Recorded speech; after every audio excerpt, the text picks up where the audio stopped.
Proseguiamo la nostra rubrica dedicata alla storia del cinema italiano in 5 minuti, ovvero dei brevi video dedicati a insegnanti, studenti o semplici appassionati di cinema che si focalizzano su dei momenti particolari della storia del nostro cinema.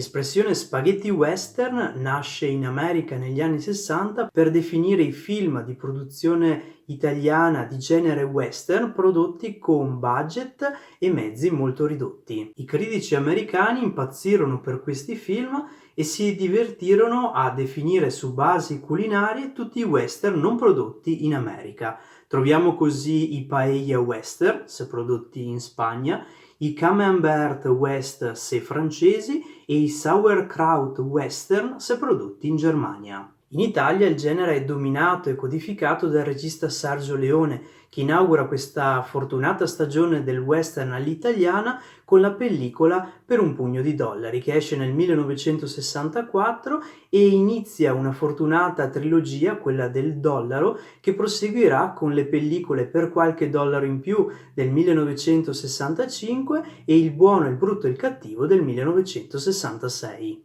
Con il successo inaspettato del film di Leone, i produttori italiani abbandonano le tuniche e le spade dei peplum per dedicarsi alla realizzazione di film western.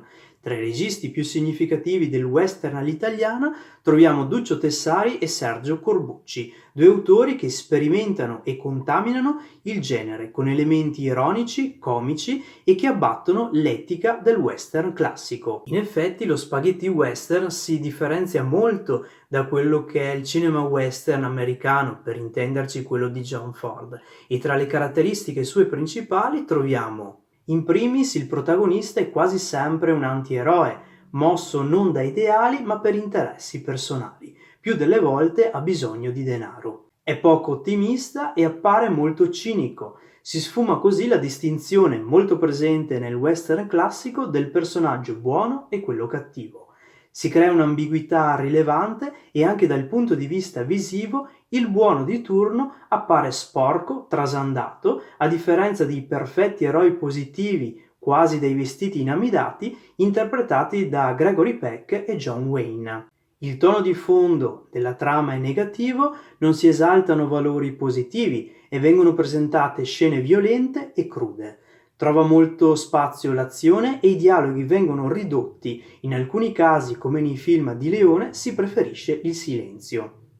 Vengono abolite le storie d'amore e non ci sono guerre con i pelle rossa, dimostrando ancora una volta il forte distacco con gli stereotipi del cinema americano. Il momento di maggior tensione del film è quasi sempre il duello finale, come ben ci ha insegnato Sergio Leone.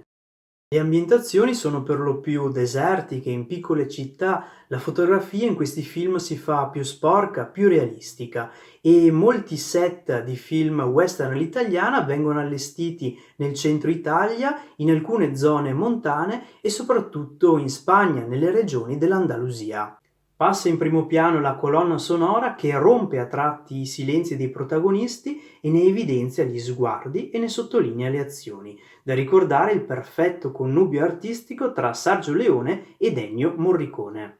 Il genere perderà il suo successo a partire dalla metà degli anni 70 e verrà riscoperto soltanto negli anni 90 da critici cinematografici o importanti registi come Martin Scorsese e Quentin Tarantino. Assolutamente da vedere Il buono, il brutto e il cattivo di Sergio Leone del 1966, da scoprire Una pistola per Ringo del 1965 di Duccio Tessari, assolutamente da rivalutare Gli specialisti del 1969 diretto da Sergio Corbucci.